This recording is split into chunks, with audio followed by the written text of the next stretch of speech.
데이 5 다섯째 날. 내면의 행복의 샘이 있다. 내면을 들여다보라. 내면의 행복의 샘이 있다. 당신이 그 샘을 퍼내면 퍼낼수록 샘은 멈추지 않고 더 많이 솟구칠 것이다. 마르쿠스 아우렐리우스. 인생은 천국이고 낙원이다. 그런데 그 천국은 각자 자신의 마음속에 숨어 있다. 도스토옙스키.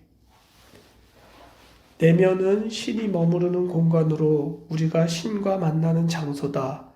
내면이라는 공간에는 신성한 샘물이 솟아난다. 우리는 이 세상을 살아갈 진정한 힘을 이 샘물에서 얻을 수 있다. 우리가 살 수 있게 생명력을 공급하는 곳이 내면이다. 요가난다. 모든 사람은 행복할 수 있다. 사람은 누구에게나 그 마음에 행복의 샘이 있기 때문이다. 사람들은 자기 밖에서 행복을 찾지만 이는 어리석은 짓이다. 행복은 밖에서부터 채울 수 있는 것이 아니라 내면의 샘에서 솟아나는 것이다. 하지만 오늘날 현대인의 바쁘고 분주한 삶에는 자신의 내면을 들여다볼 시간이 없다.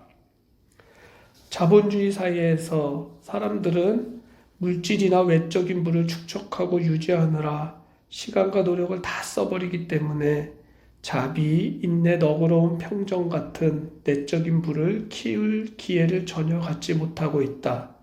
이러한 불균형은 사람들이 이혼이나 심각한 질병, 만성이 된 신체적 고통이나 감정적 고통의 문제에 맞닥뜨렸을 때 특히 취약함을 드러낸다. 인생의 행복은 대부분 자신의 내면 상태로 결정된다. 왜냐하면 자신의 경험을 잘 이해하는 것도 나쁘게 받아들이는 것도 자기 자신에 달렸기 때문이다. 출생지나 가정 환경이 인생의 행복을 결정하는 것이 아니라 자신의 마음 상태가 결정한다. 인간의 행복은 대부분 자신의 마음 상태로 결정된다. 알프레드 아들러. 불교의 세계관으로 본다면 유체유심조, 곧 모든 것은 마음먹기에 달렸다. 화엄경. 모든 사람이 행복해지기를 원하며 누구나 마음의 수행을 통해 행복을 발견할 수 있다. 달라이 라마.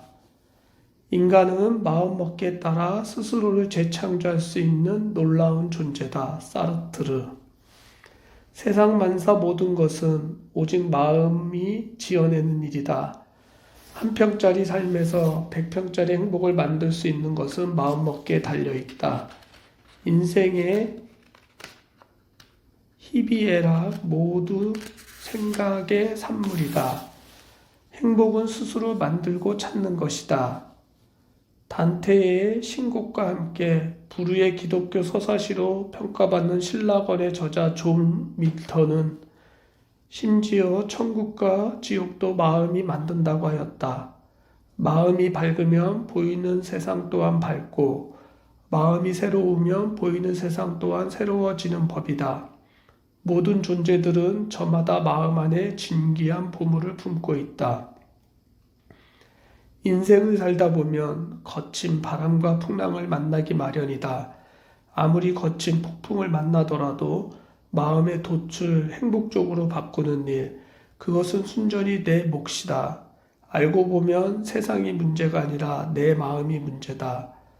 자신의 마음을 온전히 다스릴 줄 아는 능력이 인생의 참된 행복을 가져온다. 내 마음이 행복을 만드는 원천이다. 세상 만사는 내 마음의 렌즈에 따라 각기 다르게 보이고 느껴지기 때문이다. 그러므로 세상을 탓하지 말고 내 마음의 렌즈를 밝고 아름답게 관리할 일이다. 하늘의 마음으로 살면 내가 있는 곳, 모든 곳이 곧 하늘이고 천국이다. 하늘의 마음이 되면 모든 사람이 내 가족이고 이웃이다. 그러므로 모든 이와 함께 웃을 수 있고 행복할 수 있다. 모든 일은 마음에서 시작되고 모든 것은 내면에 곧 마음에 달려 있다. 행복도 마찬가지다. 누구도 마음을 떠나서는 행복할 수 없다. 인간은 단지 마음 상태를 바꾸는 것만으로도 충분히 행복할 수 있다. 행복은 마음먹기에 달려있다. 무릇 지킬 만한 것보다 더욱 내 마음을 지키라.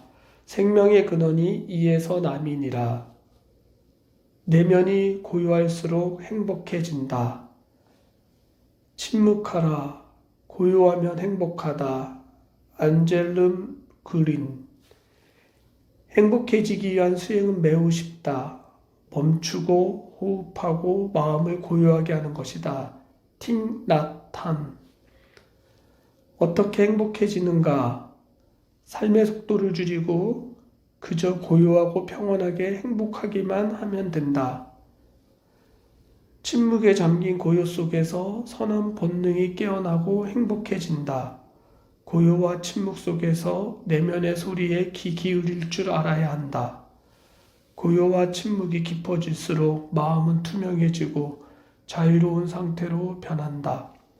명상이나 고행을 하는 수행자들은 줄곧 사막, 숲, 계곡의 깊은 고요 속에서 침묵하고 자신의 내면과 마주하며 내면의 소리를 듣는다. 내면의 소리를 듣기 위해서는 반드시 침묵해야 한다. 인간은 깊은 고요 속에서 참자아를 만날 수 있다. 그와 같은 고요와 침묵 속에서 자신의 내면과 마주할 때 우리는 자유와 평화 그리고 행복감을 느낀다. 그래서 고요와 침묵 속에 거하는 것은 좋은 일이다. 거짓, 비방, 욕설, 음란, 폭력 등으로 낭자한 유튜브, TV, SNS, 인터넷, 드라마, 영화 등 비도덕적 대중문화에 심취해 있으면 결국 우리도 그 대중문화의 내용처럼 살아가게 된다. 문명의 이기들이 오늘날 우리에게서 무엇을 빼앗아가는지 확실히 알아야 한다. 월든의 수행자 헨리 데이비드 소로의 표현을 빌자면 우리는 산만하고 신경과민이며 하찮은 일로 소란을 떠는 사람이다. 이러한 위험천만한 상태에서 우리가 어떻게 행복할 수 있을까? 이제 우리는 분주하고 바쁜 생활을 멀리하고 삶의 속도를 줄이고 모든 대중매체에서 벗어나 고요와 침묵 속에서 나 자신과 마주하며 제대로 생각하고 깊이 숙고하는 시간이 필요하다. 고요와 침묵은 치유의 시작이다. 깊은 침묵 속에서 인간은 치유를 경험할 수 있다. 분주하게 시간을 보내는 것은 목표와 방향을 상실했다는 뜻이다. 침묵과 고요 속에 들어가면 진정으로 행복해지리라. 침묵으로 성인들이 성장했고 침묵으로 인해 하나님의 능력이 그들 안에 머물렀고 침묵 안에서 하나님의 신비가 그들에게 알려졌다. 토마스 머틴. 우리의 불행은 거의 모두가 자기의 방아에서 혼자 있지 못한 데서 온다. 파스칼. 내 남은 세월은 침묵과 고독 속에서 보내고 싶소. 톨스토이. 침묵과 고독은 근원과 본질에 귀를 기울이는 구도자적 자세다. 우리는 이런 침묵과 고독의 본질과 가치를 이해하고 그것을 10분 활용해야 한다. 침묵과 고독 속에 마음은 차분히 가라앉고 맑고 투명해진다.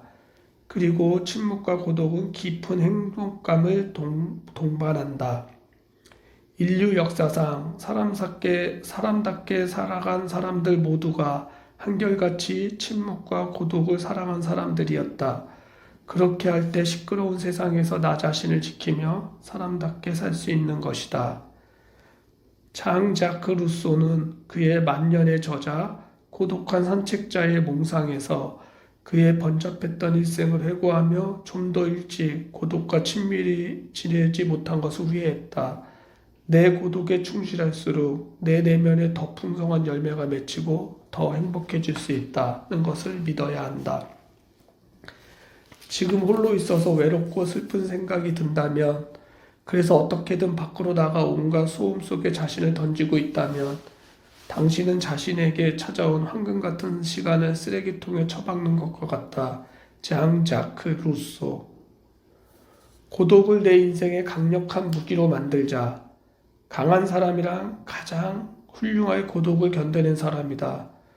프리드리히 실러. 고독한 나무는 자라기만 한다면 강하게 자란다. 윈스턴 처칠.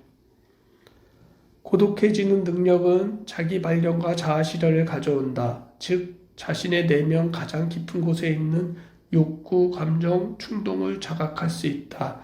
앤서니 스토. 거짓 행복이 아닌 참된 행복을 추구해야 한다. 진정으로 행복한 자가 되어야 한다. 돈을 벌고 성공하면 행복해진다는 그런 통속적인 의미의 행복이 아니라 진정한 의미의 행복한 사람이 되어야 한다. 진정한 행복의 씨앗은 고독 속에 내재해 있다. 고독은 참된 행복이 자라나는 공간이다. 고독에는 행복의 씨앗이 많이 감추어져 있다. 우리는 고독이라는 토양에 숨은 행복의 씨앗을 찾아내 아껴주며 잘 길러야 한다. 언젠간 그 씨앗이 훌륭한 꽃을 피우게 될 것이다. 고독이란 마치 배가 항구를 떠나 바다를 표류하는 듯한 외로운 일이 아니다. 오히려 진짜 자신을 알 수 있고 또 이 아름다운 지구에 존재하는 동안에 우리가 무엇을 하려는지 어디로 향해 가려는지 알게 해주는 좋은 기회다. 사람은 고독할 때, 정말로 고독할 때 누구도 하지 못했던 일을 한다. 그러니 정신을 바짝 차려라.